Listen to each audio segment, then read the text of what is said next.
അപ്പൊ അമ്മ ഗിഫ്റ്റ് ഒന്നും മേടിച്ചില്ലേ? ഗിഫ്റ്റോ? അമ്മയുടെ ബർത്ത്ഡേ ആണോ? വെഡിങ് ആനിവേഴ്സറി വല്ലതാണോ? അപ്പ ഈ ലോകത്തൊന്നും അല്ലയോ? ഇന്ന് വാലന്റൈൻസ് ഡേ അല്ലേ? അപ്പ ഈ സ്റ്റാറ്റസ് ഒന്നും കാണുന്നില്ലേ? എല്ലാരും ഐഫോണും ഡയമണ്ട് നെക്ലേസും കോസ്റ്റ്ലി ഐറ്റംസും മേടിച്ചു കൊടുക്കുക. പിന്നെ ഓഫീസിലെ തിരക്കിൻ്റെ ഇടയിൽ ആർക്കും എൻ്റെ കുഞ്ഞ് സ്റ്റാറ്റസ് ഒക്കെ നോക്കാൻ സമയം? അതുമല്ല, നമ്മുടെ സാമ്പത്തികം നമുക്കല്ലേ അറിയത്തുള്ളൂ. കോസ്റ്റ്ലി ഐറ്റംസ് ഒന്നും മേടിക്കാനുള്ള കാശൊന്നും അപ്പയുടെ ഇല്ല.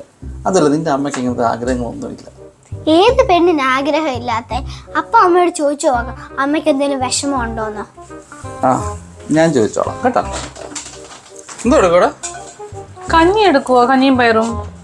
ഇനി ഞാനൊരു കാര്യം ചോദിക്കട്ടെ, നിനക്ക് വാലന്റൈൻസ് ഡേ ആയിട്ട് ഗിഫ്റ്റ് ഒന്നും മേടിച്ചില്ലാത്ത വിഷമമുണ്ടോ? എന്തോ വിഷമിക്കാനാ? പറച്ചിൽ കേട്ടാ തോന്നും കഴിഞ്ഞ വർഷവും ഗിഫ്റ്റ് ഏതാണ്ട് വാങ്ങിച്ചു തന്നത്.